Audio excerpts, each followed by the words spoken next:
Yo! YouTube! Bonjour! On se retrouve du coup après cette petite pause. On a beaucoup de boulot pour la critique et la de la semaine, parce que j'ai eu le temps de regarder pas mal de choses depuis le dernier live de ce genre, qui datait du 27 seulement? Du 26. Ouais, ça fait quand même presque 2 semaines. Évidemment, j'ai le temps de regarder pas mal de choses, parce que je regarde un film par jour déjà, donc ça me prend du temps. Et ça me fait du boulot. On va commencer donc sans plus tarder. Bam! Voilà mes lives de cette année. J'avais fait quand même 68 lives avant cette année, et là on est allé jusqu'au 143, ce qui donne donc beaucoup trop de lives. On a fait littéralement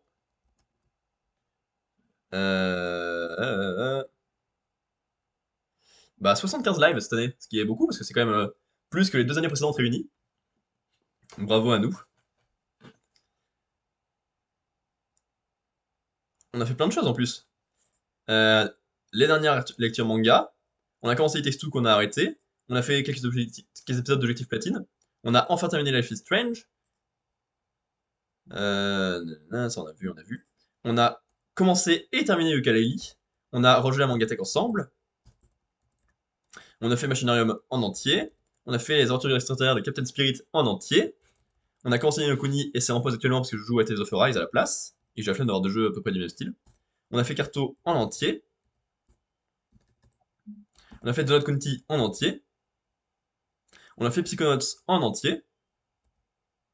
On a commencé à lire et à faire ces lives là du Weekly Shonen Jump, discussion de ce que j'ai découvert. Et après plus tard avec Clayton. On a commencé Tales of Arise, qu'on avance à peu près bien. On a fait en entier Batman Arkham Asylum.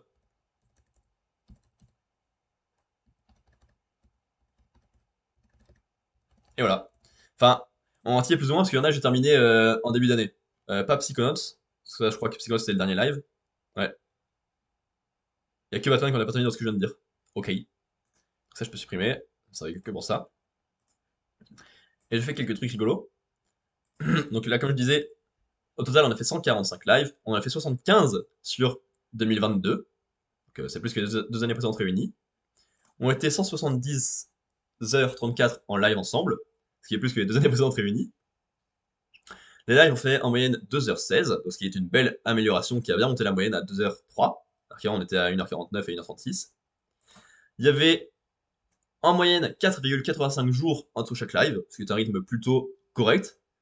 Parce que celui-là il y avait eu 5,50 et 30,31. 2021 c'était une année très pauvre en live. Voilà en gros pour cette année de live. On va donc partir maintenant sur Chainsaw Man. On a 2 chapitres à lire. À commencer par l'épisode 115, les lycéens d'aujourd'hui. Mais j'ai lu ça, non? Les lycéens d'aujourd'hui. Ça me dit quelque chose le titre. Ici, c'est le pire aquarium du monde. On y entre, mais on ne ressort jamais. Le couloir se poursuit à l'infini. Les aiguilles de la pendule sont immobiles. Dans les toilettes, l'eau ne coule pas. Et hier, les poissons du bassin ont pourri. Tu n'avais pas cassé ton téléphone portable, alors qu'il est, on serait sorti de ce pétrin. Puisque t'es Chainsaw Man, fais donc quelque chose pour nous tirer de là, toi. Moi, Chainsaw Man, qu'est-ce que tu racontes? T'as bien un lanceur sur la poitrine? Ah ça? Je le fais poser par opération chirurgicale, pour marquer le fait qu'on dit de moi que je suis l'homme le plus proche de Chainsaw Man. Pardon? Je suis président de la section lycéenne de l'association des amis de Chainsaw Man, vice-champion du quiz trivia spécial champion Chainsaw Man, pardon, et je possède tous les goodies qui le concernent de près ou de loin. Alors au fond, il n'y a rien d'étonnant à ce que tu m'aies pris pour lui. Attends, tu n'es pas Chainsaw Man? Hé hé. Si j'étais Chainsaw Man, je me serais barré de cette galère depuis longtemps, tu ne crois pas? Pitié, Chainsaw Man, viens à mon secours! Ceci est un SOS, Chainsaw Man, je suis coincé ici! On te réclame, Chainsaw Man, il n'y a rien que tu puisses faire. La dernière fois, j'ai pu tuer le démon parce qu'il s'est présenté de lui-même pour m'attaquer. Mais ce coup-ci, j'ai eu beau le chercher, je l'ai vu nulle part. Et toi, tu n'as pas de solution? Tu travailles dans ces trucs, toi aussi? Il indique capter du réseau, mais malheureusement impossible de joindre l'extérieur. Au ressenti, 3 jours au moment du passé sans qu'aucune aide n'arrive, alors, à mon avis, le temps à l'intérieur de cet aquarium a dû s'arrêter. Les autres commencent tous à craquer, et honnêtement, moi aussi je commence à penser que je vais mourir ici. Ce qui serait chouette, c'est que Chainsaw Man le dévore, le démon mort. Ils sont tous en train de tourner zinzin, ça va toi? J'ai faim. C'est que vous faites de la poiscaille? Je ne mange pas de poisson. Hmm. Je suis désolé de t'avoir proposé ce rendez-vous. À cause de moi, tu te retrouves mêlé à tout ça. Ça va sûrement te sembler insensé, mais mon but c'était de faire de toi une arme. Seulement, même là, au pied du mur, comme je le craignais, j'en suis incapable. Non pas que je n'en ai pas le courage, ni que ça aille à l'encontre de mes principes. Si je n'arrive pas à te transformer en arme, c'est parce que je n'ai aucune idée de ce qui est juste. C'est- Je me contente de vivre, en essayant de ne rien faire de travers. C'est pour ça qu'on me trouve horriblement rasoir. Qu'est-ce que t'as, grommelé seul dans ton coin? Tu ne manges pas de poisson, hein? Tadam! T'as déjà essayé l'étoile de mer? Bah oui et non, c'était un poil rapidoum.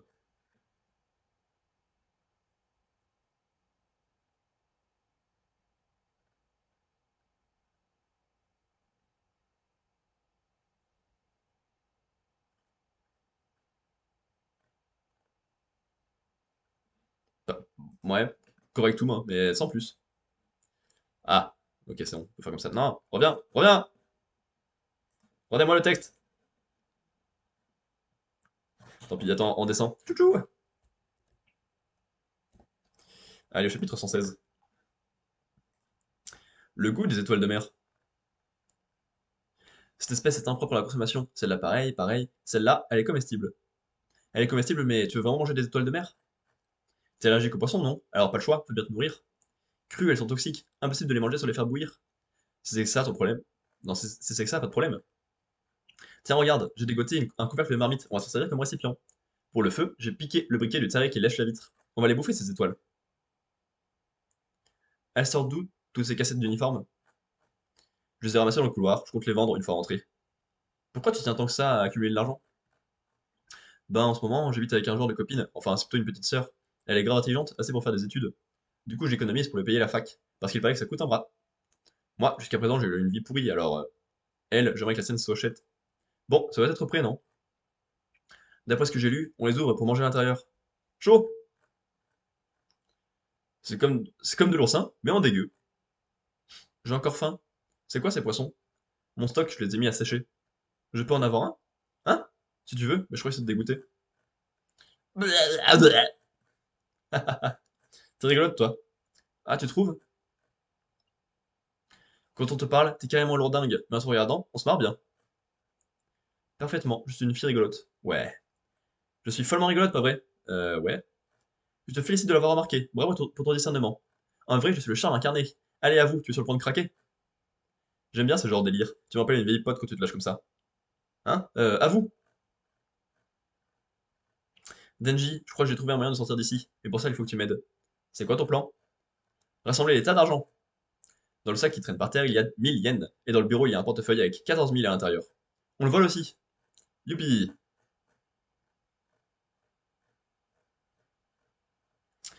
Si on ajoute les sous que j'ai ramassés de mon côté, le magot dépasse le million. Le milli! Le milli, le milli, le milli! Et maintenant, on fait quoi? Tout cet argent, tu vas me le donner. De quoi? Alors là, trop pas! Quand on sortira d'ici, je m'engage à réaliser n'importe quel de tes vœux. Cadeau! En échange, dans l'immédiat, tu pourrais m'obéir au doigt et à l'œil. Promis! Bon, alors va par là-bas, ferme les yeux et bouche-toi les oreilles. Oui, chef. Asa, j'ai confiance en toi. Non, aie confiance en toi. Qu'importe si la logique est délirante, sur ces coups-là, c'est une question d'auto-persuasion. En échange du million qui se trouve dans ce sac, je de cet endroit. Aquariolence.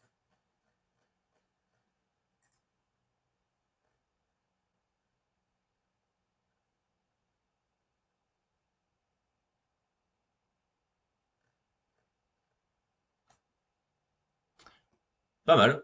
Ils sont plutôt mignons tous les deux ensemble. C'est pas la grande folie, ni le grand amour, ni rien, mais ils sont plutôt mignons, ça marche à peu près correctement.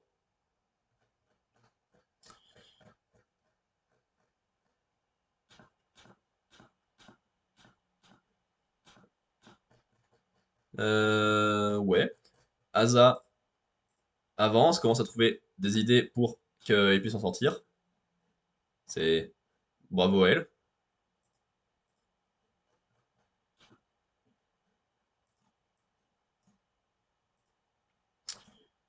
Voilà, ça casse pas trop patte à canard, mais c'est plutôt sympathique. Il y a eu des chapitres bien pires jusqu'ici. Je prends volontiers.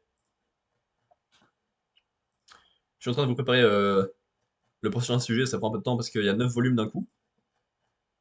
Mais j'arrive, j'arrive. Hop, hop, et hop. Cadeau de Noël à mon petit frère. Il a reçu Pokémon Noir et Blanc, tome 1, 2, 3, 4, 5, 6, 7, 8 et 9. Donc tous les mangas Pokémon Noir et Blanc, qui sont les premiers mangas de Pokémon de la Grande Aventure à pas faire partie de la Grande Aventure.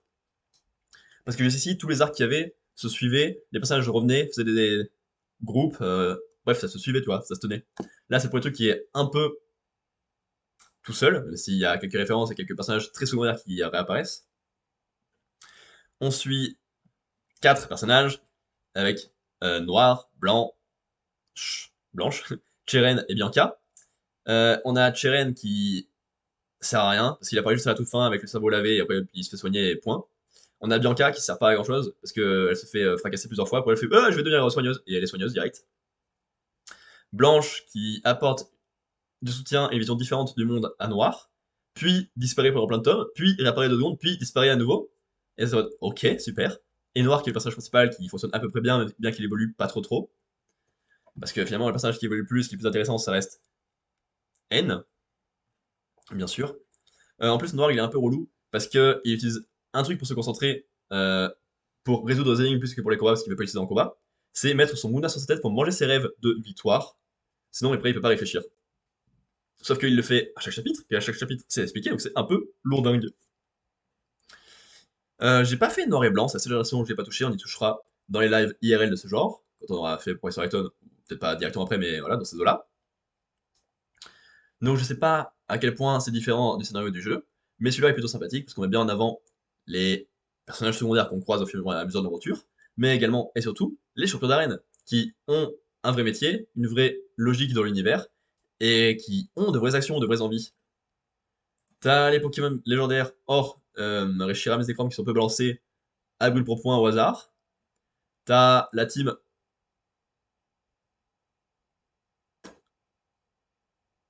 Plasma qui est un peu en demi-teinte, parce qu'on se rend assez vite compte qu'ils sont méchants, ils ont pas grand chose de plus à raconter. On a quelques moments un peu intéressants où Noir s'entraîne, wally walou. Non, mais c'est vivant.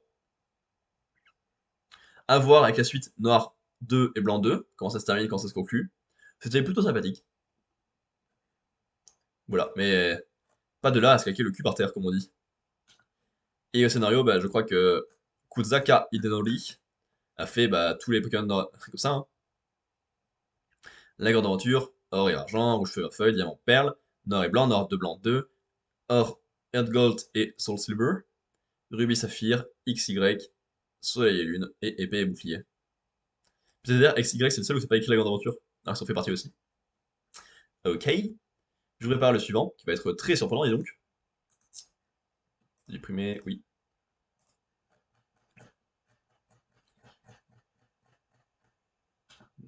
Hmm, hmm, hmm, hmm.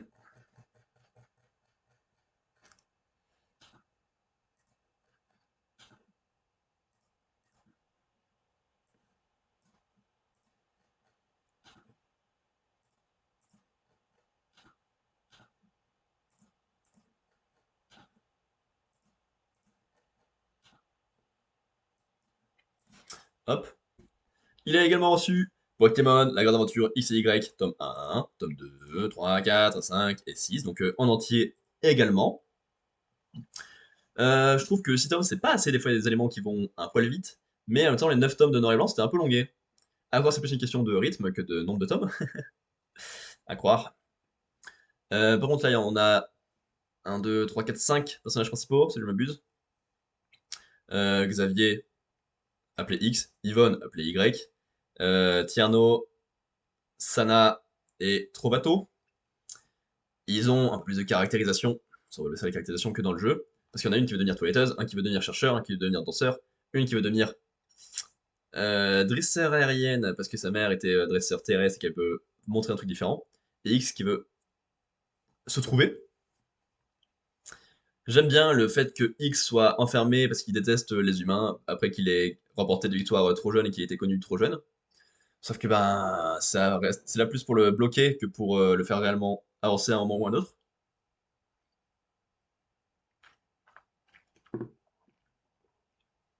Parce que ça évolue assez peu, et à tout temps il dit au méchant, bah si, regardez, ce sont là les humains. Ah, ah ouais. Ouais, mais bon, hormis X, Y et Monsieur Leroux, il n'y a pas grand chose à se mettre sous la dent. J'aime bien Lysandre et Az, AZ. En tant que méchants, ils sont plutôt cool. Je suis un peu moins convaincu par le méchant surprise avec un masque, parce que c'est très étrange. Apparemment, on récupère pas mal de scénarios de Pokémon Z, avec celle-ci qui joue un rôle important, alors que dans XY, bah, elle était juste en tant que championne du Conseil 4. Il y avait quelques phrases qui laissaient paraître qu'elle faisait partie de la Team Flare, mais sans plus. Et avec la conclusion EasyGuard, et un personnage mystère qui apparaît, on sent que tu vois, il y avait le côté Z derrière qui vient conclure tout ça. C'est plutôt ok. Il y a une belle construction par rapport à ces deux Dragofeu méga évolués, quelques mystères autour de la méga évolution. C'est plutôt sympathique, mais il manque quelque chose par rapport à la grande aventure qu'on avait jusqu'ici. C'est un peu dommage. Alors, j'aime bien un Pokémon X et Y, en règle générale, au niveau génération, mais là, ça serait pas dans mes préférés, hein, niveau histoire, malheureusement. C'est sympathique, mais on a déjà eu beaucoup mieux avec la grande aventure. Voilà, c'est terminé, et l'auteur c'est le même que tout à l'heure. Voilà pour les mangas. Maintenant, on va passer sur un milliard de films, de séries, de trucs que j'ai vus. Parce qu'il y en a que j'ai vus, il y a quand même belle lurette. Le son est méga fort, hein. J'ai pas branché mon casque, c'est pour ça que le son est méga fort. Bizarre. Petit malin. Parce que pour React, bah, j'ai pas besoin de casque moi, mais c'était juste pour éviter que le son soit trop fort. C'est pas du React, c'est de la critique. Et le cerveau du gars. Votre veste à Julie. Attendez, on a quand même vu déjà drôle, donc on va pas demander beaucoup plus.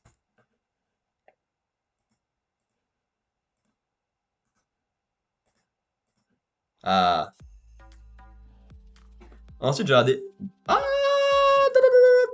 j'ai oublié un truc. À chaque fois, j'oublie pour le premier film et je me rappelle au deuxième. Donc on fait exactement comme d'habitude. On a dit ça et ça. Ça, bien sûr. Regardez ce qui se passe. Euh, Les Touches 4 de Olivier Barou, sorti le 8 décembre 2021 en salle, c'est dure 1h41, 1h30 pour être précis. Noté 1,8 par spectateur, c'est pas mal. Après avoir démissionné de son poste de président de la République, Jeff et sa famille sont heureux de retrouver leur village de Bouzol. À l'approche du fête de fin d'année, Cathy demande un unique cadeau, renouer les liens avec sa sœur Maggie et son mari Jean-Yves, avec qui Jeff s'est fâché depuis 10 ans. La réconciliation aurait pu se dérouler sans problème, sauf que lors d'un set déjeuner, Jeff et Jean-Yves vont une nouvelle fois trouver un sujet de Discord, Noël. Cette querelle familiale qui n'aurait jamais dû sortir de Bouzol va se transformer en bras de fer entre Jeff et un géant de l'industrie sur internet. Olivier Barou, il a fait d'autres choses que ça? Ah, mais c'est lui qui le fait! C'est lui, Olivier Barou. Olivier Barou.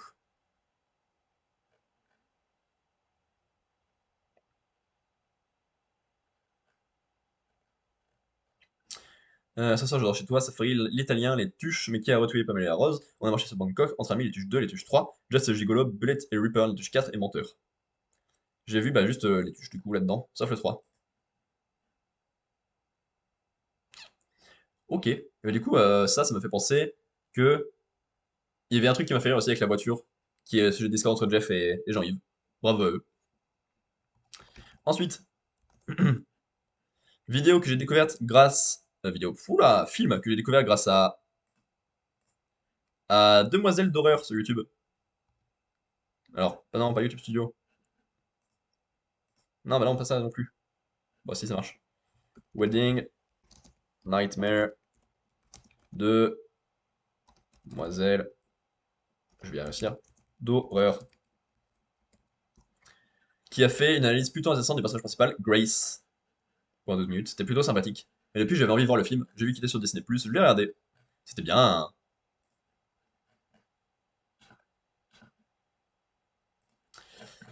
28 août 2019 en salle, 1h36.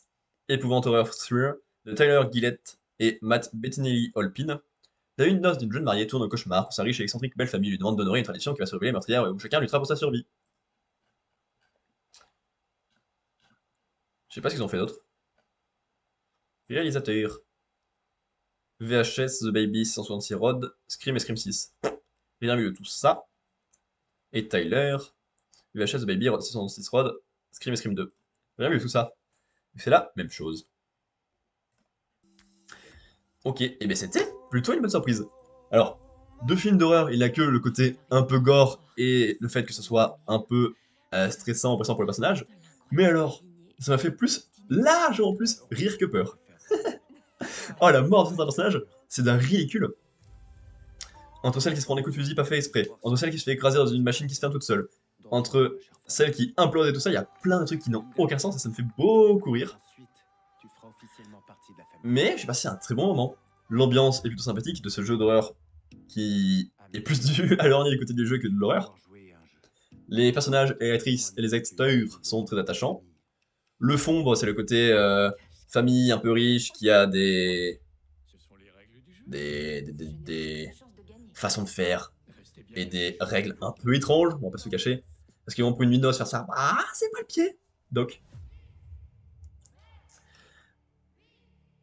voilà. Ça me fait beaucoup rire, en tout cas, les actions des personnages, leur capacité, leur façon de penser. Il y a quelques façons d'agir qui me paraissent un peu étranges. Un sacrifice un peu facile, mais qui fonctionne parce que le personnage est plutôt attachant. C'est un peu dégueulasse, mais il y a beaucoup de symbolisme qui marche bien. Jouer à un jeu de bain de sang dans une tenue mariée blanche immaculée, ah, c'est rigolo. Donc ça peut laisser quelques messages derrière. À vous de voir. Le fait qu'à un moment où elle enchaîne les déconvenus, elle comprend que tout se passe de pire en pire, elle se commence à se faire à prendre quelques dégâts. Paf, elle tombe dans un truc en forme de trou, en forme de puits. Et ensuite, pas la douleur, elle remonte. Tu te dis, ah, là elle va commencer à agir, elle va commencer à se réveiller, elle va commencer à comprendre et à être forte. Elle est tombée au plus bas des enfers, elle remonte. Avec son côté, bah, ange tout blanc. Le final me tue de rire, alors que ça devrait être pas du tout le cas. Parce que là, c'est là que tu prends toute conscience de la famille, de à quel point ils ont pété un câble et tout ça. À quel point ils pourraient gagner. Et quand elle finit par se battre et plus ou moins réussir, alors qu'elle est défoncée, qu'elle n'a plus grand chose d'humain, ça me tue de rire. Toute la fin, c'est tellement réussi. Le final des personnages, le final du film avec le fait qu'elle n'a plus rien dans elle, j'aime beaucoup. J'ai passé un très très bon moment à regarder ça. Hey, je l'avais fait F1. Merci. Hey.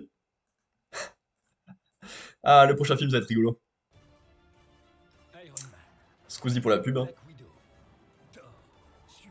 Ça n'a aucun sens que je regarde. Je vais sur Canal+, je vais dans la liste des derniers films qui sont sortis. Je regarde le dernier film que j'ai regardé. Ensuite, je remonte dans le temps jusqu'au plus proche sortie. Et je regarde sur une application de film qui est donc Letterboxd, si le film a plus de 3 étoiles, strictement plus. Et si c'est le cas, bah, je regarde. Donc je peux regarder tout et n'importe quoi, en fait, ça me tue de rire et j'adore. Par exemple, c'est pour ça que j'ai regardé Mon Ninja et moi, 2. Alors, comme j'ai pas vu le 1, j'ai rien compris.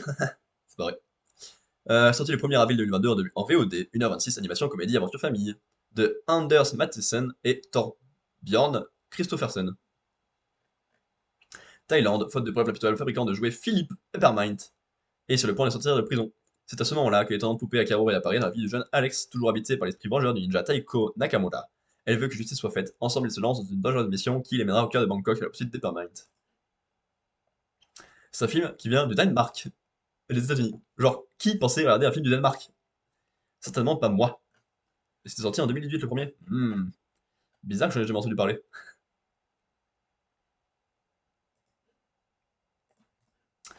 Alors, c'est plutôt sympathique parce que c'est pas trop patte un canard. On a un grand méchant qui est plutôt désagréable avec les enfants apparemment, qui va sortir de prison parce qu'il n'y a pas assez de preuves. Le but de cet enfant, là, Alex, et de son ninja de compagnie, sont de le faire tomber en trouvant plus de preuves et en le coinçant. Alors déjà, vous remarquez que le style est un petit peu étrange. Je demande pas aux films d'être tous comme les Disney ou les Pixar, parce que de toute façon, ça ferait une trop grande ressemblance d'un film à l'autre qui n'aurait plus aucun style particulier, ce serait inintéressant au possible. D'autant plus que c'est un peu le cas avec Disney et les Pixar eux-mêmes. Donc c'est bien d'avoir un style différent. Mais ça pouvait être un style un peu plus joli que ça, parce que les problèmes autour de la bouche, bon, c'est des trucs vieux d'il y a longtemps avant. Voilà. Les personnages sont pas forcément tous agréables, ils s'agissent un peu tous comme des gros cons. Ça me plaît bien le fait qu'il essaie d'être un vrai ninja tout en conciliant sa vie humaine et avec le fait que le vrai ninja veut pas trop qu'il le soit. Il y a des trucs sympathiques sur ça. C'est hyper chiant le fait qu'il essaie de draguer une amoureuse en mode oh, je suis un ninja alors tu m'aimes, tu m'aimes, tu m'aimes. Alors que bah elle est clairement pas intéressée par lui et ça c'est vraiment un truc que je trouve très dommage. C'est des choses qui arrivent, hein, ça je le dis pas, mais c'est dommage. Donc ça prend une grande part dans le film en fait. Euh, je trouve ça sympathique que finalement ils soient pas que deux à partager le secret et à essayer de se battre. Ça c'est plutôt bien. Le final marche bien, parce que bah, les deux sont fin des ninja et s'entendent. C'est un film qui fera passer un bon moment en famille, hein, ça n'a pas de doute. Mais de là à dire que c'est un bon film où j'ai passé un très très bon moment, oh, on est un peu loin. Je pense que même sans demander quelque chose d'exceptionnel, on pouvait avoir un peu mieux niveau enquête, un peu mieux niveau personnage qui essaie de se trouver soi-même et de draguer ses copines. Ah, c'était sympathique, mais on pouvait avoir mieux surtout. Ah, par contre, sur les filles, ouf, c'était trop bien. Et surtout, je retiendrai que c'était super raciste. Et ça, c'est pas un bon point. Parce que les personnages sont en Thaïlande, certes, mais y a des sales accents sur les Thaïlandais. Alors certes, ils ont forcément des accents et des façons de faire. Mais là, c'est un peu tout penser les accents ou les façons différentes d'être. Et je suis pas bien à l'aise en voyant ça. Ah, non, pas du tout.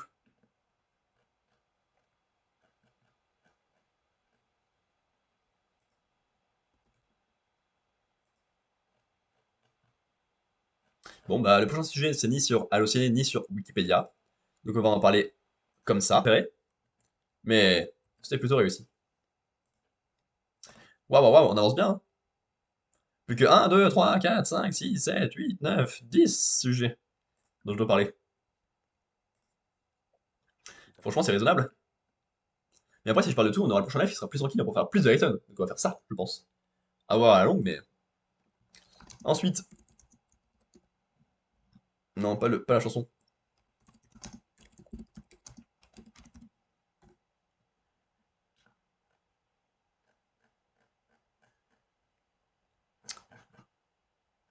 Bah, y a pas de Wikipédia pour celui-là?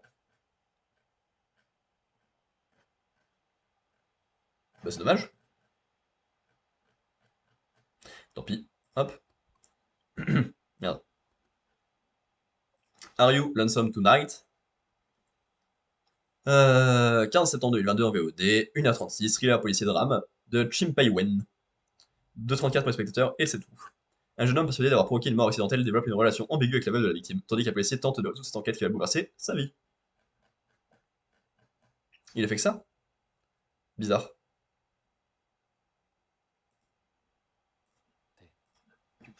Alors, euh, j'aime bien avoir un film asiatique, j'ai pas vérifié si c'était coréen ou japonais, je suis désolé, je pourrais pas vous dire pour l'instant. De base, je dirais coréen, mais faut que je vois avec les écritures. Et j'ai trouvé plutôt étrange. C'est plutôt dérangeant le sujet en fait. Parce que le mec tue quelqu'un, et après il va voir sa veuve, en travaillant chez elle, en vérifiant tout ce qu'elle fait, pour être sûr qu'elle n'est pas hyper triste à cause de lui. Et il crée une relation un peu ambiguë, un peu étrange. Et c'est un peu dérangeant. Sauf que les mœurs sont différentes dans leur culture, tu vois. Mais pour nous, c'est très étrange, je trouve, de voir ça. D'autant que je trouve le final et leur relation un peu déceptif, parce que j'ai. Alors, j'ai pas tout suivi, il est vrai que je faisais un peu d'autres choses en même temps. Mais je trouve que ça se construit lentement, sûrement, c'est le rythme asiatique, ça pas de souci. Mais le final, au final, j'ai pas été particulièrement convaincu, autant par le policier, dont je n'ai littéralement aucun souvenir, que par la conclusion de cette relation et bah, du rapport à la mort, à l'acceptation de ce qu'on a fait, aux choses qu'on peut faire pour se racheter. C'est quelque chose que je trouve pas très pertinent et qui me perturbe grandement. Alors que niveau imagerie, fou, ça déboîte. C'est le truc le plus joli que j'ai vu, je pense, de toute la liste là. Mais le truc qui m'a le moins convaincu niveau scénario. Parce que j'ai pas tout compris et pas tout suivi, certes. Voilà, mais je vous conseille hein, de vous pencher dessus. Mais voilà, je ne saurais pas trop vous en parler plus en détail. De ma faute, surtout principalement.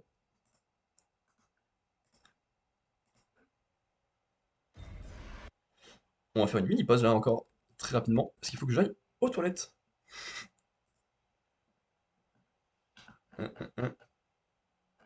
Hop, je préparerai le prochain truc. On sera prêt. À tout de suite. Non.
Hop là, je change les titres, parce que j'estime qu'on passera sur Police Wellington à 16h40, mais alors c'est du pif total, parce qu'on a encore beaucoup de boulot.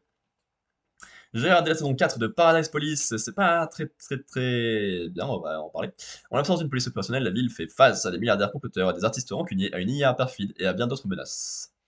Des épisodes diffusés à partir du 16 décembre 2022.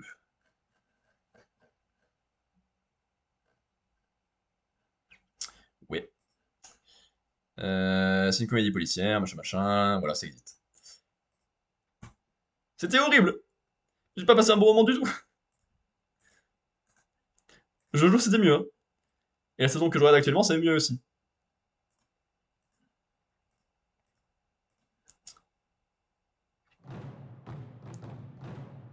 Ah, ouh, j'ai lu le titre du prochain film, j'ai oublié de quoi ça parlait. Ça va être une bonne critique, ça. Pas sûr, mais ouais. Oh, vous allez voir, vous allez voir. 26 janvier 2022 pour Presque, en salle. 1h32, drame comédie de Bernard Campan et Alexandre Jolien. Ah, c'est les acteurs principaux qui l'ont fait, d'accord. 3,5 pour la presse, 4,2 pour les spectateurs. Deux hommes prennent la route de Lausanne vers le sud de la France, dans un corbillard. Ils se connaissent peu, ont peu de choses en commun, du moins le croient-ils. Est-ce qu'ils ont réalisé d'autres trucs? Ou c'était leur première réalisation? Parce que bon, je sais qui c'est, hein, merci. Euh... Cinéma?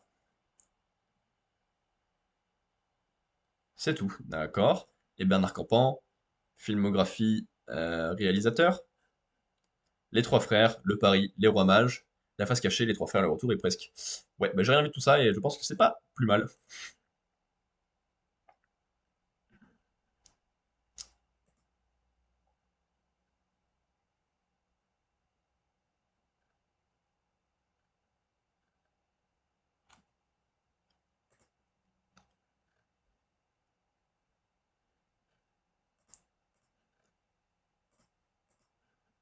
Eh, mais le stream là. Est-ce que je vois plus mon chat? J'ai fait une bêtise. Regardez-moi mon chat.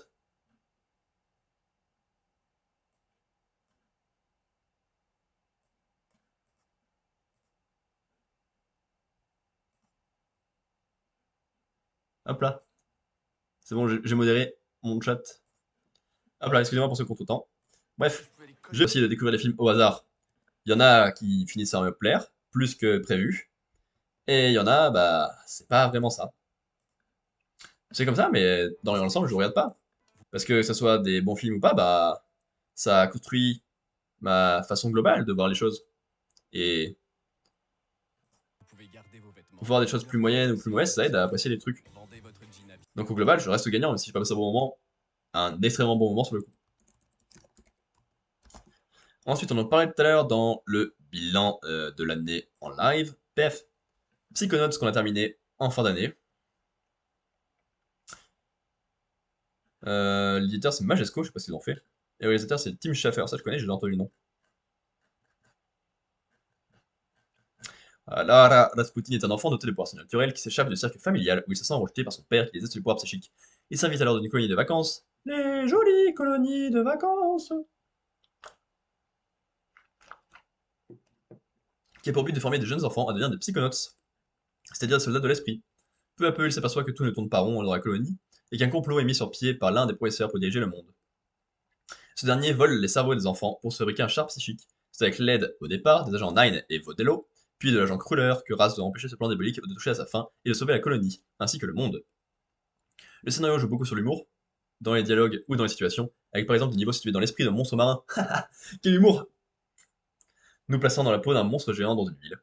Ou dans celui d'un descendant de Napoléon traumatisé par ce dernier, où l'on doit jouer une bataille contre l'empereur, ou encore prenant place dans une banlieue où les espions sont partout. Majesco, ils ont fait. Ah, ils ont fait pas mal de jeux en fait. Ok. Ah, c'est peu qu'on fait Psychonauts 2? C'est qui? Il y a des gens qui l'ont repris? Fais voir. Ah, on peut pas cliquer sur ça. Psychonauts 2. 16 ans après. C'est par Tim Schafer aussi, ça c'est bien. Mais les développeurs, c'est pas même d'accord, effectivement. Et l'éditeur non plus. Team Schaffer. Ah, mais c'est pour ça que je le connais, je suis trop con. Maniac Mansion, The Secret of Monkey Island 2, Indiana Jones and the Fate of Atlantis, Maniac Mansion, Full Throttle, Grim Fandango. J'ai entendu parler de Monkey Island évidemment, de Full Throttle, et de Grim Fandango qui est un des prochains Let's Play qu'on fera, qui est dans la liste des jeux que j'ai acheté. Sinon, on fait Psychonauts, Brutal Legend, Costume Quest, Stacking, Synchronous Sesame, Iron Brigade, Double Fine, Middle Manager, Kinect Party, The Cave, The Shard, Space Base, The Broken Age, Costume Quest, Mat 2, Massive Chalice, Broken Age, Psychonauts and the Abyss of Ruin, Psychonauts 2. Bah, il y a que Psychonauts que je connais dans cette nouvelle liste. Eh, mais j'ai plus de voix ou quoi? Vivant qu'on est sur Lighton, que je puisse un peu calmer ma voix, parce que là, ça commence à tirer un peu. Rumbus of Ruin. Qu'est-ce que c'est? Ah, c'est un jeu en réalité virtuelle. Tout s'explique. J'y ai joué sur quelque chose comme 4 ou 5 mois, je crois, alors que le jeu n'est pas très très long. Il y a un peu Incognitaton et Plateforme tranquillement, ce qui est un truc que j'aime beaucoup. Par exemple, j'ai fait Spyro dans mes premiers lives, c'était trop bien. J'ai acheté Latin Time, ça me fait plaisir. J'ai acheté Tiny King que je vais faire en ce moment à la place de. Après Psychonauts, en remplaçant le Psychonauts, et ça me fait très plaisir.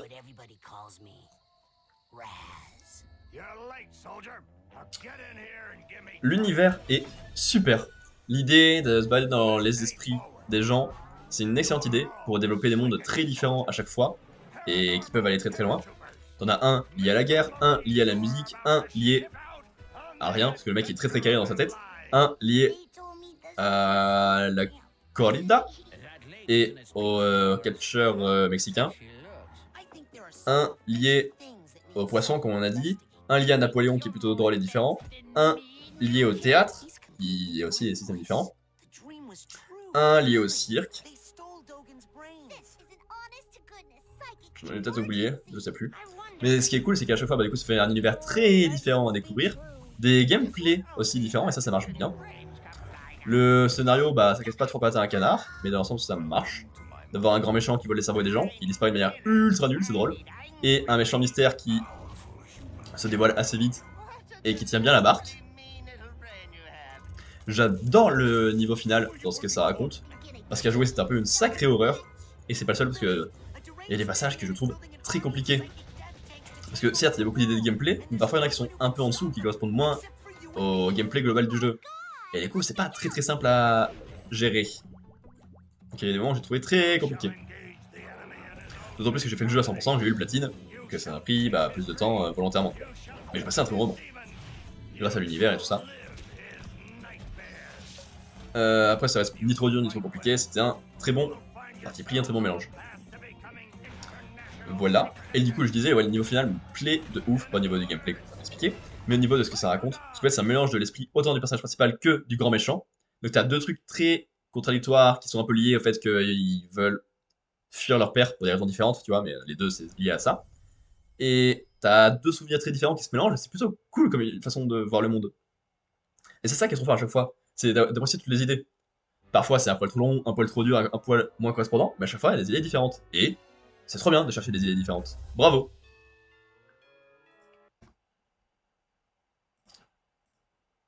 On enchaîne, on enchaîne. Et on avance, plus que 1, 2, 3, 4, 5, 6. Wouh, wouhou! Hop, encore un film dont je n'avais jamais entendu parler, encore une fois en live, trop bien. Mais encore où j'ai pas compris grand chose qui est le but du film. Et ça, c'est drôle.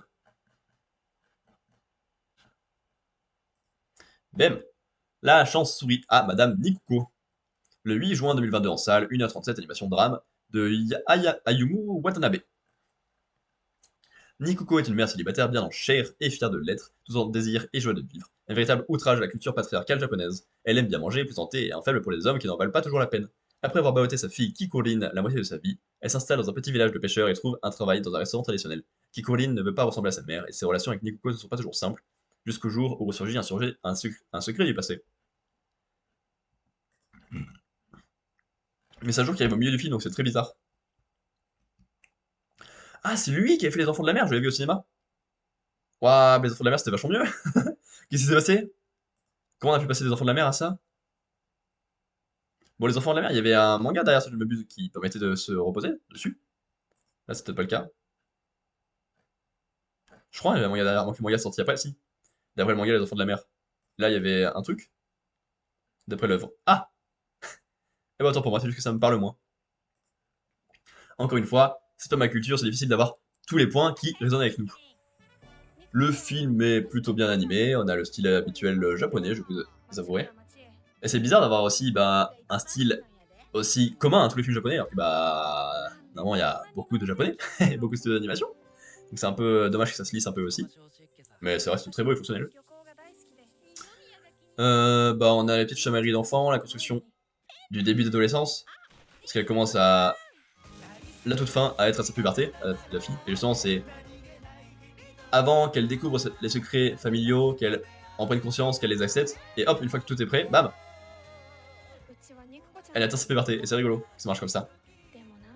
C'est plutôt touchant, la famille est plutôt mignonne, encore plus quand les secrets sont dévoilés et que ça pourrait changer un peu la relation, mais que ça ne le fait pas, au contraire, ça la renforce. Ce qui est un changement, mais ouais, je veux dire un changement négatif.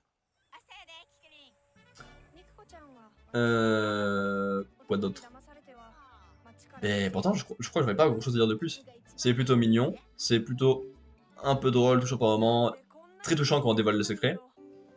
Mais bon, des fois ça se répète un peu, ça dit environ 1 milliard de fois que Nikoko elle est grosse ou quoi? Et MDR elle est grosse, elle s'assume, elle est grosse, ah ah ah.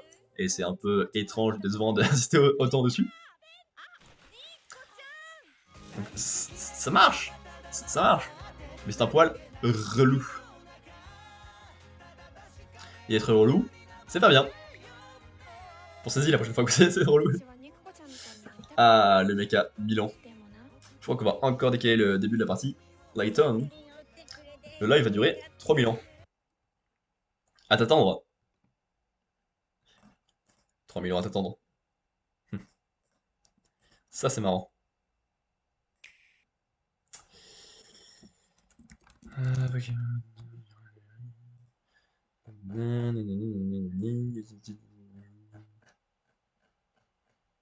Bambi.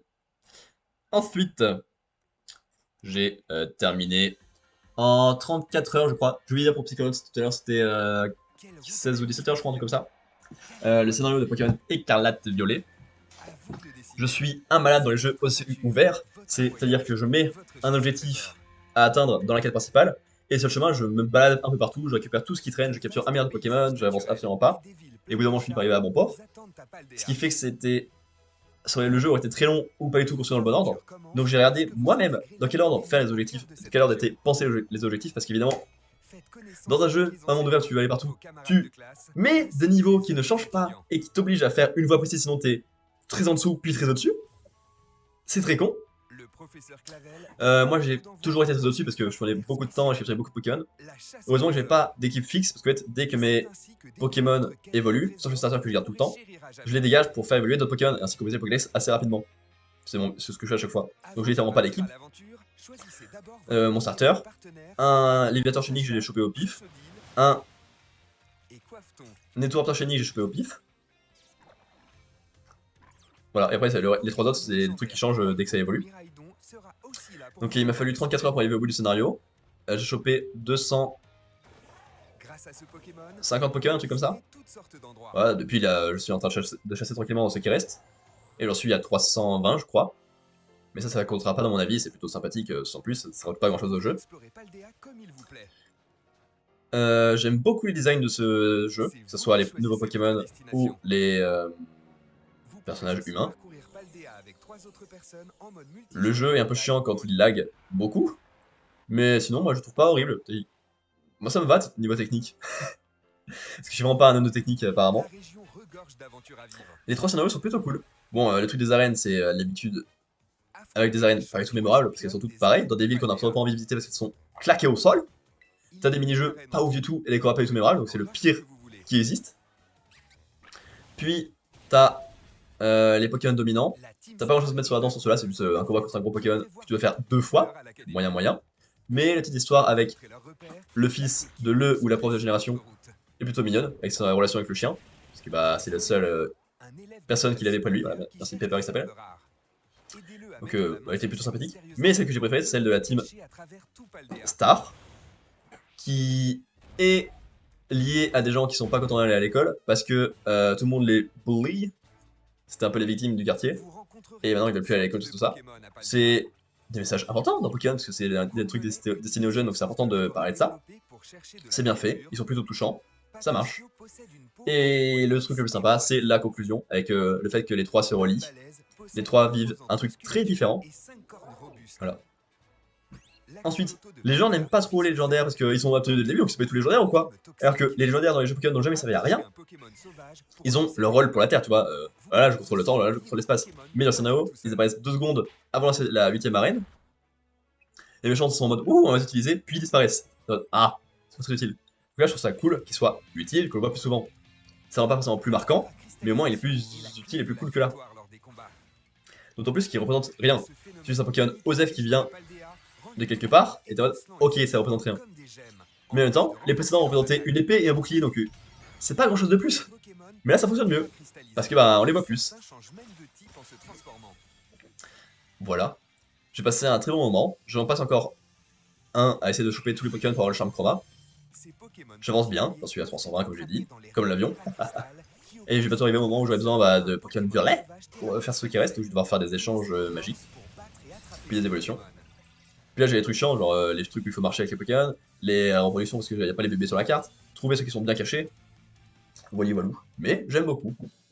Évidemment je m'aide beaucoup, hein, parce que je vais pas chercher ça moi-même, mais...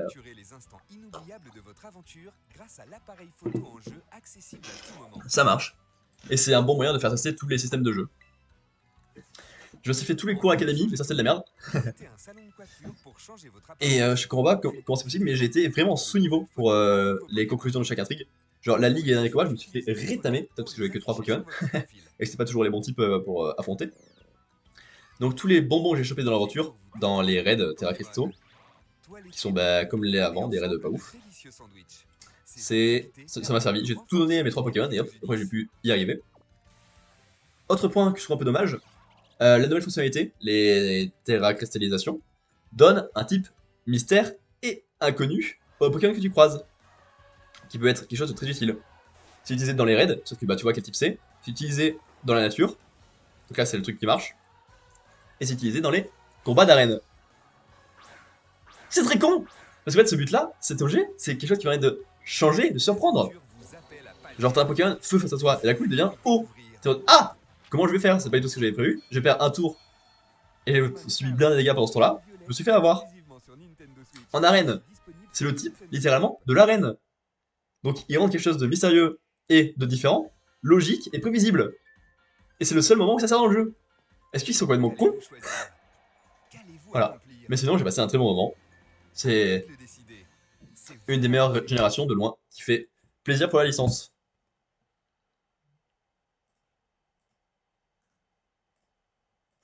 Ah, trop bien. Le prochain sujet dont je vais parler. Paf, paf. Allez, il n'y a plus que 5. Plus que 4. Ouh, qu'est-ce qu'on avance. Hop. Je me rends compte qu'il y a beaucoup de films français. À croire qu'il y en a plus, mais en avant le français. Sorti le 16 février 2022 en salle. 1h42, le drame. De Fabien Gangeard. 3-6 et 4-1. Anna, 34 ans, vit avec son mari, ses 2 petits garçons, et Simon, un enfant placé chez eux par l'assistante sociale depuis l'âge de 18 mois, qui a désormais 6 ans. Un jour, le père biologique de Simon exprime le désir de récupérer la garde de son fils. C'est un déchirement pour Anna, qui ne peut se résoudre à laisser partir celui qu'elle a toujours appelé maman. Fabien Gangeard, qui a fait Diane à les épaules et la vraie famille. Ok. J'ai passé un extrêmement bon moment. Enfin, un bon moment, c'est un bien gros, parce que c'était plus un moment terriblement triste, parce que j'ai bien pleuré sur la fin, évidemment. Mais vous voyez ce que je veux dire. C'est très réussi. C'est pas du grand cinéma, parce que c'est pas plus particulièrement bien filmé, particulièrement marquant sur ça. Mais moi je trouve le scénario terriblement réussi. Imagine, t'accueilles un enfant de 1 an et demi à 6 ans, et d'un coup on te le retire pour qu'il retrouve sa vie famille. Donc il y a beaucoup de questionnements sur qu'est-ce qui est la vraie famille, celle qui l'a aidé à se construire, celle qui l'a vu naître, et qui l'a créé, tu vois. Qui c'est le mieux comment est son bonheur? Celui qui l'a toujours connu, qui lui a donné le bonheur qu'il a actuellement, ou celui bah qui peut lui donner la vraie famille, qui le connaît le mieux, vu qu'il a partagé son sang, tout ça, tout ça. Plein de questions très intéressantes et pertinentes. Euh, J'adore la façon dont le personnage principal, donc la maman, essaie de lui donner de l'amour tout le temps, quand même des fois ça correspond pas aux règles des familles d'accueil ou de ce que le père ou qui que ce soit veut. Donc c'est terriblement touchant de les voir être aussi mignons. Les trois enfants jouent plutôt très très bien pour des enfants de cet âge-là, qui sont plutôt très jeunes. Et putain, c'est touchant. La mère est tellement détruite de devoir laisser cet enfant partir. Il y a tellement de moments ultra touchants sur la façon dont il lui donne de l'amour, alors qu'il faut pas le faire comme ça, ou sur la façon dont elle est juste détruite émotionnellement. Et on le ressent. Moi aussi j'ai eu du mal, j'ai subi. Et voilà, quand c'est comme ça, c'est que le scénario est très réussi. Et le jeu des acteurs aussi. Quel grand moment. J'ai pas envie de trop d'en parler plus, mais j'ai adoré. En fait, il y a que les films moyens dont je parle longtemps. Les films que j'adore, j'ai dit que tout était trop bien, point, on arrête là. Les films que j'ai pas compris, parce que c'est même pas que je les aime pas, je passe 2 secondes dessus. Et les prochains, on va passer 2 secondes dessus. Vous verrez très vite si c'est parce que c'était bien ou pas. Mais à ma tête, vous avez un indice.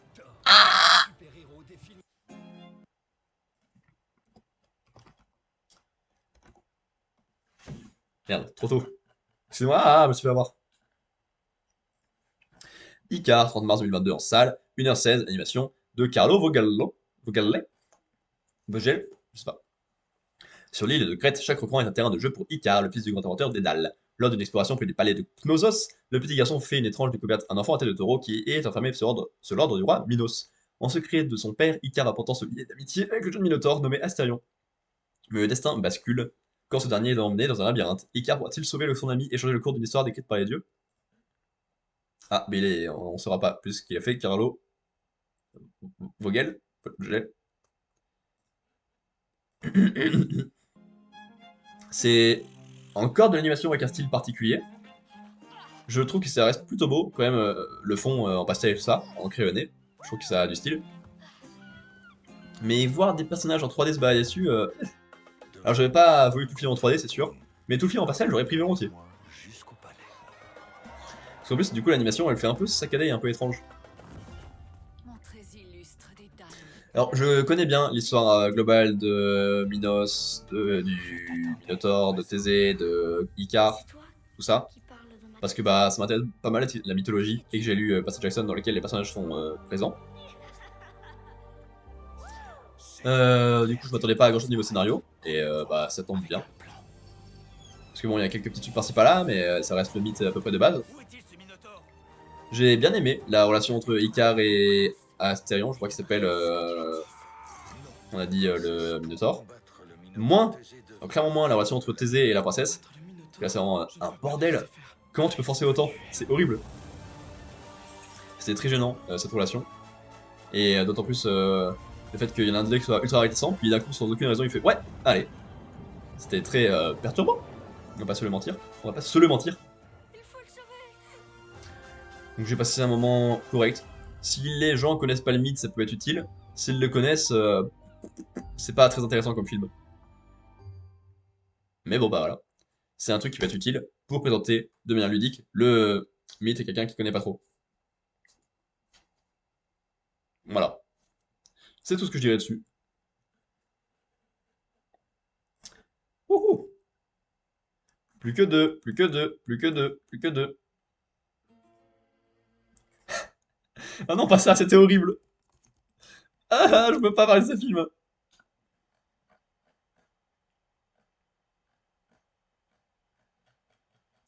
Il n'y a pas de page Wikipédia. Il n'y a pas de page Wikipédia. Très bien. J'ai vu. Ne dis rien. Sorti le 15 septembre 2022 en VOD. Il dure 1h37. C'est épouvante horreur thriller de Christian Tafdrup. Noté 2,9 à spectateur. En vacances en Toscane, une famille danoise se lie d'amitié avec une famille néerlandaise qui, quelques mois plus tard, les invite à passer un week-end chez eux.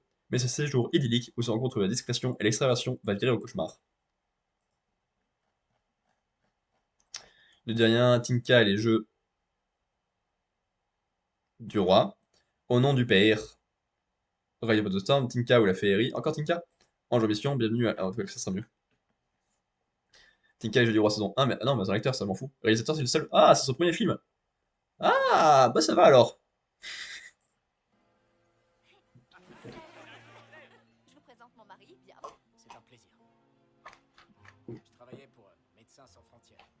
C'était étrange. Attends, du coup, ça me perturbe.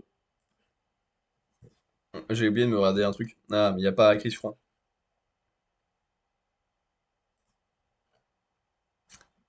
L'origine du film.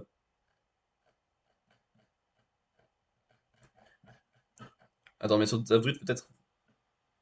Danois, ouais, c'est bien ce que je pensais. Donc j'ai vu 2 films danois. Waouh, pas mal. Bon, c'était mieux que Mon Ninja et moi 2, on va pas se le cacher. Ça me correspondait un peu plus. Bon, c'est très très gênant comme film. Parce qu'on a un couple normal avec un enfant, qui va dans une famille avec un couple pas du tout normal avec un enfant, et rien ne se passe comme prévu. Les autres, c'est vrai, ça va pas vous aider parce que les deux c'est les autres, du coup c'est un mot qui marche dans les deux sens. Ceux qui les accueillent sont très très particuliers. Ils mettent sur l'ambiance absolument tout le temps, à espionner quand il faut pas, à faire dormir l'enfant de l'autre couple avec eux parce qu'elle arrive pas à dormir, être hyper désagréable avec leur propre fils quand les deux enfants présentent un spectacle. Il y a plein de choses qui marchent absolument pas. Alors que tu vois, des petits moments de vraie complicité, ils sont plutôt mignons, tout ça. Et puis, t'as des grands moments hyper bizarres qu'il faut absolument pas mettre en avant, parce qu'il y a des grands mensonges, des regards qui font peur, des actions pas du tout normales. Et ils agissent comme si ça c'était normal. Et ça, au secours, c'était vraiment cringe. Oh no, cringe, tu vois. Et 1 milliard de fois, la famille aurait dû partir, pour des gens normaux. Et ils le disent, hein, à chaque fois en mode, ah, on va peut-être partir, ils essaient de partir et tout ça. Et pour des raisons de merde, à chaque fois ils reviennent d'ailleurs, parce que c'est une famille. Et non, je suis en mode, au secours. Alors certes, pour que le scénario avance à sa conclusion, qui est une conclusion terriblement terrible, pour les 3 membres de la famille, oh là là, cette fin. Je vous déconseille d'aller voir dans cette famille d'accueil, hein. Parce que la fin est tellement triste pour les 3 personnages.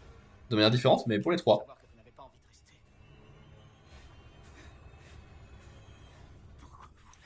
C'est un film coup de poing.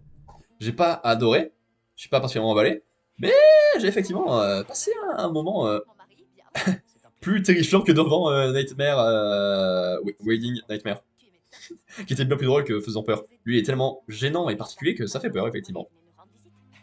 Mais voilà, le jeu marche, les scènes marchent, la façon dont c'est filmé, ça marche. Donc bravo. Bravo les Danois. Et enfin, last but not least, le dernier, mais pas des moindres, un film qui parle de films, d'acteurs, de compétition et de plein de choses. Compétition officielle, qui est un film espagnol, si je ne m'abuse, vu, vu les acteurs qu'il y a dedans. Même, même.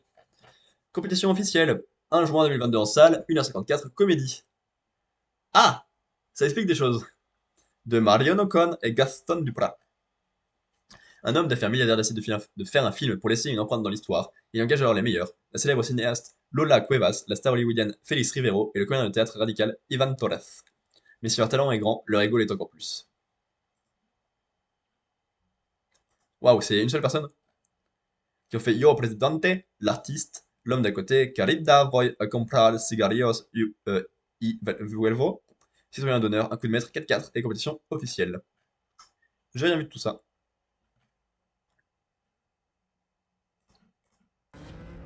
Ah, sa mère! On a enfin terminé les critiques! Mec, pour l'instant, la partie critique et react, elle a fait 1h15. Je n'en peux plus, ça fait 1h15 que je critique tout et n'importe quoi. Plus jamais j'attends 2 semaines entre 2 épisodes de ça, hein. Même s'il n'y a pas de jump, je vais en faire un toutes les semaines. Tous les samedis après, je fais ça, hein. Au moins. Ah, sa mère! 2 semaines, c'est pas possible, hein. Ah. On va pouvoir partir sur du react et donc on va pouvoir moins parler, parce que je suis la personne la moins expressive du monde en react. Et ça, c'est beau. Et ça, c'est unique. Comment j'ai mal à la gorge? Bam bam bam bam. Hop et hop. On a beaucoup de react. On est parti. On est partout. Alors non, parce que je react avec pas d'image pour vous, c'est inintéressant. Il y a d'autres informations pour le Fire Emblem Engage qui sort à la fin du mois, le 20 je crois. Déjà, il va y avoir un pass extension qui est annoncé avant même la sortie du jeu. Alors c'est pas envie ça?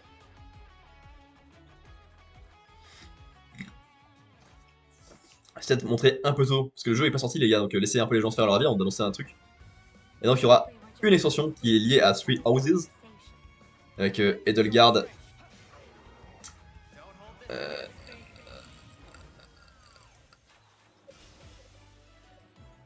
et deux autres. Merde.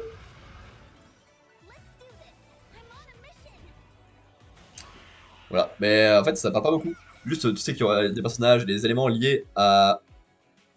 Ah la merde. On a les emblèmes d'Edelgard, Dimitri et Claude, on a l'emblème de Tiki. Donc ça c'est Free Houses, ça c'est celui d'avant. J'ai retrouvé de mémoire Tiki Fire Emblem, qui vient... Ah bah de beaucoup de Fire Emblem en fait. Shadow the Dragon and the Blade of Light, Mystery of the Emblem, Shadow Dragon, New Mystery of the Emblem, Awakening, Heroes, Warriors et Session FE. C'est dans Awakening moi que je l'ai vu. Là. Qu'elle soit là. Ok. Des objets d'assistance, des accessoires, des cartes argent. On apprend rien sur ce qu'il y a dedans, mais voilà. On sait que il y aura ça. Super. Et là, ça nous présente notre base, qui est du coup à peu près le même principe que l'école de... L'école de Three Houses, au niveau des activités qu'il y a à faire.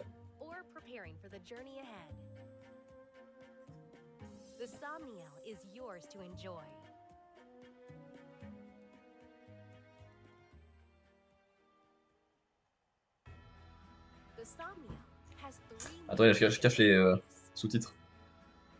Hop. Là non plus, ça se cale pas au bord, qu'est-ce qui se passe? Donc, ça va être, on retrouve exactement la même chose que dans Three Houses, c'est bizarre. In the plaza, you can access the armory and item shop. Be sure to stock up before heading into combat.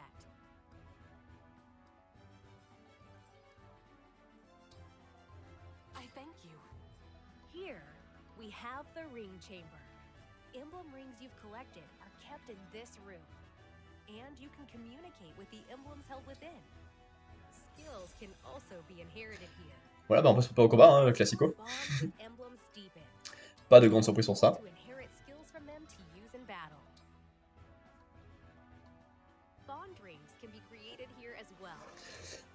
Mais du coup, en fait, il y aura la même chose que dans Three Houses. Ce qui est pas une bonne idée, parce que dans Three Houses, je passais vraiment 1 milliard d'années à faire tout le tour pour être sûr de rien rater. Donc je passais 1000 ans à jouer, c'était insupportable. Parce que je faisais un mois entier. À chaque fois, il y avait une semaine où je faisais un combat, ou deux, et c'était long. Une semaine où j'allais à l'école, je faisais absolument tout, c'était long. Et en fait, il y avait rien que je trouvais très passionnant, et ça faisait retarder juste le scénario principal pendant trop longtemps. C'était pas oufissime. Et là, bah, on va voir la même chose, que c'est moins justifié scénaristiquement, parce que ben, y a pas d'école, tu vois, à faire, y a pas de logique à ce que tout le monde soit ici. C'est un peu dommage. À voir si ça sera plus palpitant à jouer que dans Three Houses. On verra. Parce que je pense me l'acheter certainement pas Day One. Mais je m'achèterai, je me le ferai, hein, parce que j'aime bien les Fire Emblem quand même. Mais... Il y a des trucs que je trouve un peu longués et dont je suis pas fan. Et l'école c'est encore plus chiant que tu faisais 4 fois le scénario. Oh oui. Je préférais largement la base du DLC qui était moins grande et qui avait moins de choses à faire. Peut-être même rien à faire. Mais au moins, bah voilà. On passait pas 1000 ans à faire ça qui n'était pas très très utile. Mais on peut toujours passer du temps avec nos alliés, de manière très différente que dans Three Houses, vous allez voir.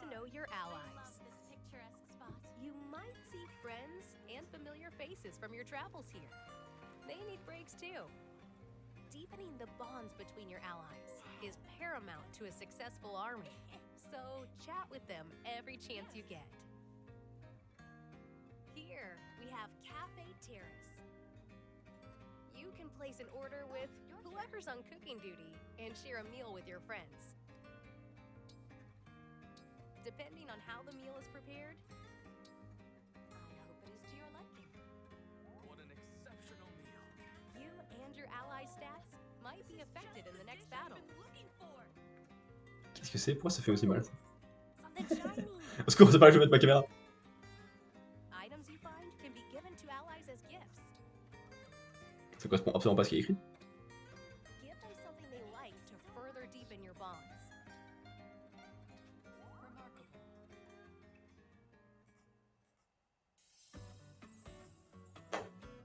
Bref, pas très grave. The thing to focus on in the Somniel is everything else. At the farmyard, you can take care of animals. Waouh, il y a une ferme avec des all animaux, trop bien, around non? the world. Comme activité. Bring lots of animals to their forever home, and you might be On peut leur rewarded. parler? Speaking of animals, there's also a mysterious Waouh, un being chien trop mignon. called Sami, who has been here since time immemorial. Il y a des mystères. Legend says that good things come to those who care for it.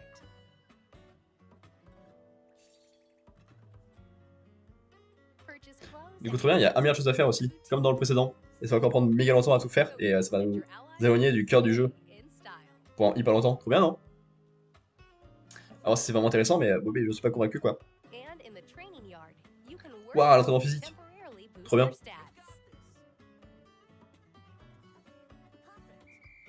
Perfect.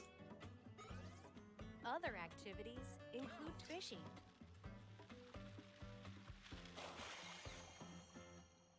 Good catch. Nicely done. And fortune telling. It's nice to kick back and focus on something. Waouh, des prédictions, et on peut voler sur une Wyvern. This quaint structure is the Amiibo Gazebo. Oh, l'amiibo Gazebo. Tap compatible Amiibo figures to receive useful items. By tapping Amiibo, Trop bien, je vais cliquer sur centré. Vous avez vu où la caméra est? C'est vachement centré, ça. receive that emblem's attire and music from games in which they originally appeared.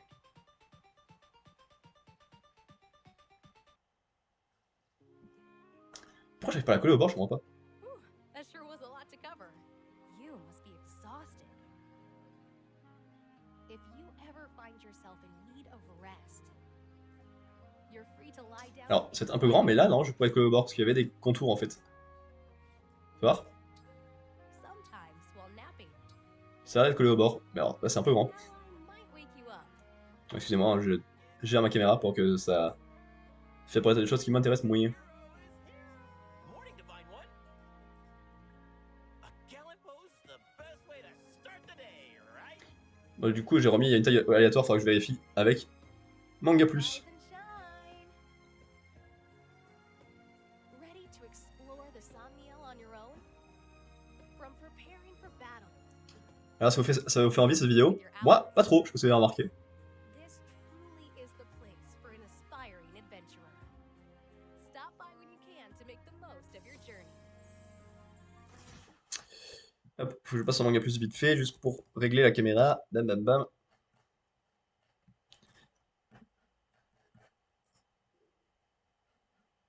Si je fais ça et ça, là je suis trop large.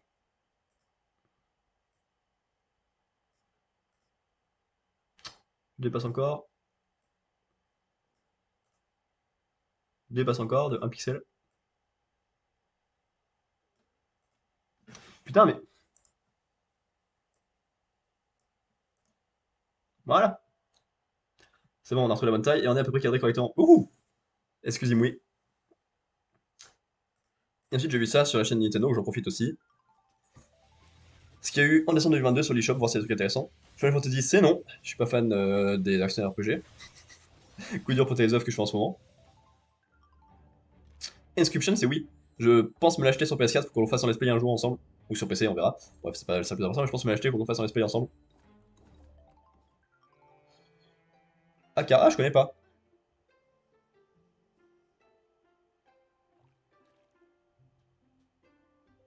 Ça va mignonner, mais ça a pas l'air très intéressant. Wave Tail, je connais pas non plus.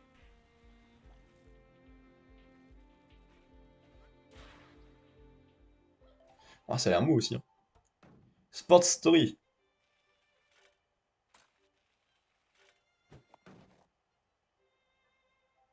C'est pas un sport ça. Hein. Je sais pas ce que c'est comme jeu, ok.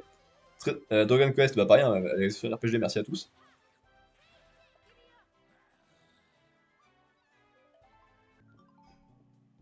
Railbound. Ah, ça c'est plutôt fun comme énigme. Ah, c'est sympathique.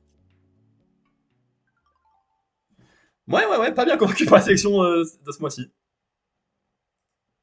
Pas bien convaincu.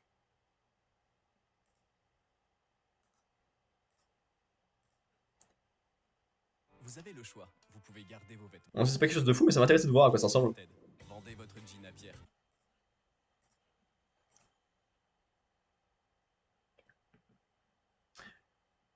Ça va être long hein, de séparer, de faire le sommaire là sur YouTube, vous savez, les timecodes pour retrouver les segments facilement.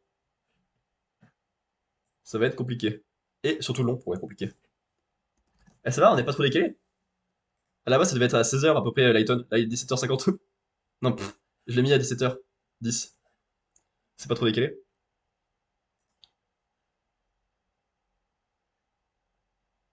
Ok. Et donc, on a dit ça. Attends, je vais regarder, c'est pas le truc qui m'intéresse sur la page YouTube avant de choisir.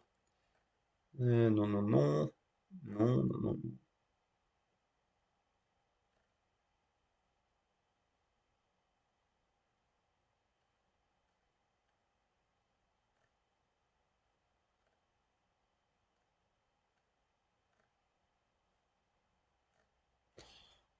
Ça un petit peu.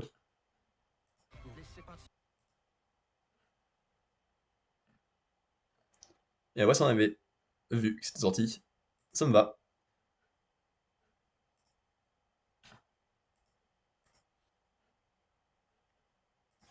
Hop. Les cadors. J'ai vu Jean-Paul Rouve et Grégoire Ludic du Palmachot, donc ça m'a un peu intrigué. Toine! Toine! Je sais que t'as besoin d'argent, leur fais pas le con. Ah ouais, c'est rigolo, sur le fond, ça a l'air de ressembler un peu à Ambulance que j'ai vu récemment. Allô? Avec deux frères qui auraient rien à foire, dont un qui est dans le crime un peu. Donc c'est plutôt drôle de voir. Pauvre pêcheur. Maintenant. Parce que bon, ça a rien à voir, Ambulance de Michael Bay et ça quoi. C'est tout un an. Ah les enfants, je voudrais tenir une vieille promesse que j'ai faite à mon papa chéri. Mais ça va pas non? Ça va pas non, Christian? Je m'installe ici. Ici. Allez. Il est crevé lui. Ouais. Je crois que t'as touché le portable. C'est pas le fusil du père, ça! Non mais vous êtes dingue!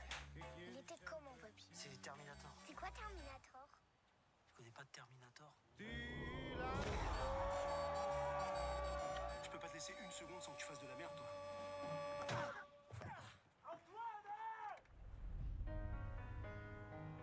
Tu veux me faire plaisir à moi? Alors pars. C'est quoi ça? J'ai pas envie de participer à ça, moi. Quand je te file de l'argent, t'as pas l'impression de participer. C'est quoi cette histoire? Dis-moi ce qui se passe! Je suis le con de la famille, je te laisserai pas prendre ma place. Me dire. T'as un cador, toi. Christian! T'as une belle femme, t'as des beaux enfants. Christian! Je suis une merde. Et ben, étonnamment, ça a l'air plutôt drôle et plutôt bien. Irréversible, irréversible, crétin. Exactement. Et ça, c'est grave. Ferme-la, ferme-la. T'as Grégoire qui fait des bêtises, et t'as Jean-Paul Rouve qui est le con de la famille qui essaie de corriger ça, et c'est un truc qui marche plutôt bien. Et c'est ça l'autre film que j'ai vu qui m'intéressait quand j'ai regardé vite fait la chaîne YouTube. C'est pas lui. C'était forcément l'un de vous. Le pire voisin du monde. Salut, attends. Non, qu'est-ce qu'il fabrique? Je me gare en parallèle. Parallèle à quoi? Vous avisez pas de laisser ce rat pisser à nouveau dans mon allée? L'écoute pas, il sait pas qui fait ça. C'était forcément l'un de vous. Excuse-moi d'arriver en retard. Tout le quartier part à volo en ce moment. Ça ne tourne pas rond quand t'es pas là.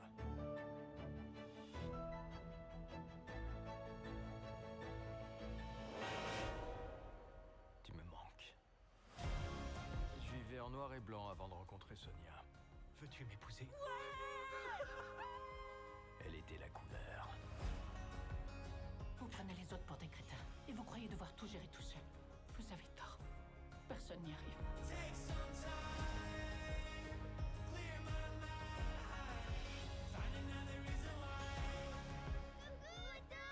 J'aime pas voir un crétin apprendre à quelqu'un à tenir un volant. Leçon de conduite.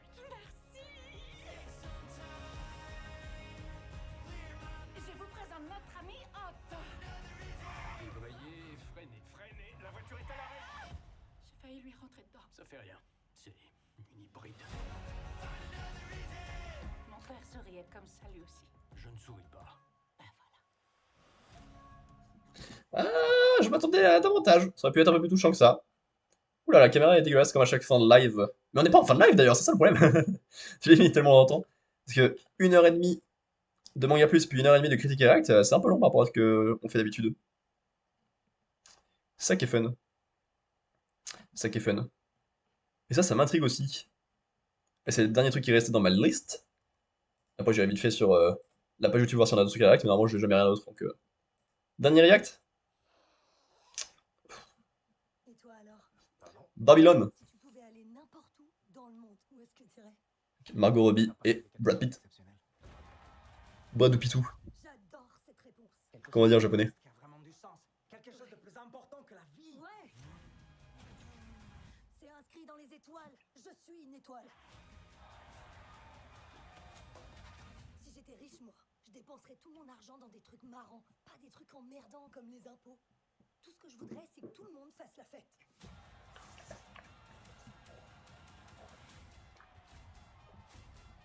Ah, c'est Damien Chazelle, qui a donc fait La La Land. Quand je suis arrivé à Los Angeles, il y avait marqué sur toutes les portes interdit aux acteurs et aux chiens. J'ai changé la donne.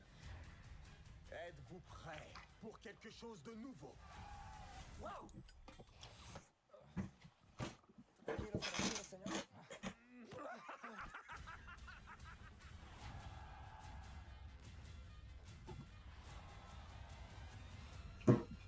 Vous savez ce qu'on doit faire? On doit casser les codes. Coucher nos rêves sur la pellicule pour qu'ils entrent dans l'histoire. Qu'on puisse regarder l'écran et se dire Eureka! Je suis plus tout seul.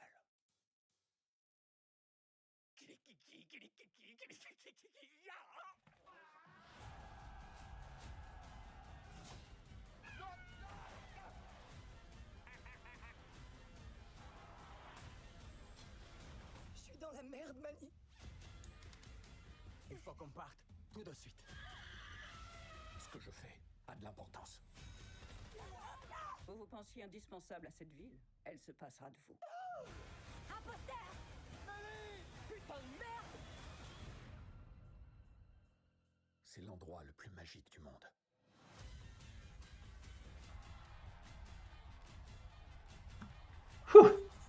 J'avais un truc urgent à faire, donc j'ai pas pu tout voir à l'abondance, mais Les machos à grosse burne! dans l'idée, ça va me plaire. Affronter un serpent à sonnet! Putain, ouais! Ok, j'aime beaucoup les acteurs principaux, l'ambiance a l'air pas mal et tout, donc j'ai bien envie d'aller voir les Cadors, le 11 et Babylone le 18. Et si vous n'entendez pas parler de prochain live de ce genre, mettez-moi des baffes. Hein. Pardon. Je vois de vite teuf, c'est pas des trucs intéressants à regarder sur YouTube, je pense pas. Euh...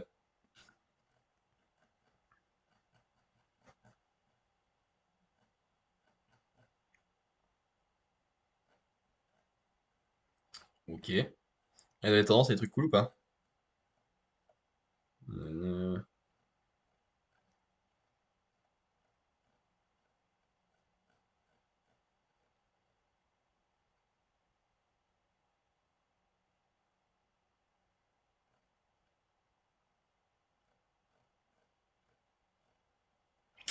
Ah, pas grand chose d'intéressant là-dessus. Hein.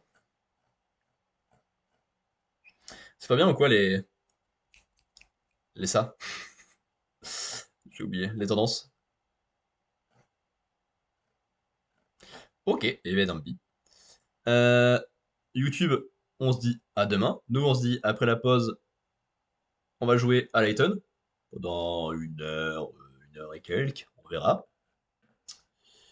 Donc on se dit à tout de suite. Il faut que j'aille me servir du thé. C'est très important, je pourrais pas jouer à Layton sinon sans thé.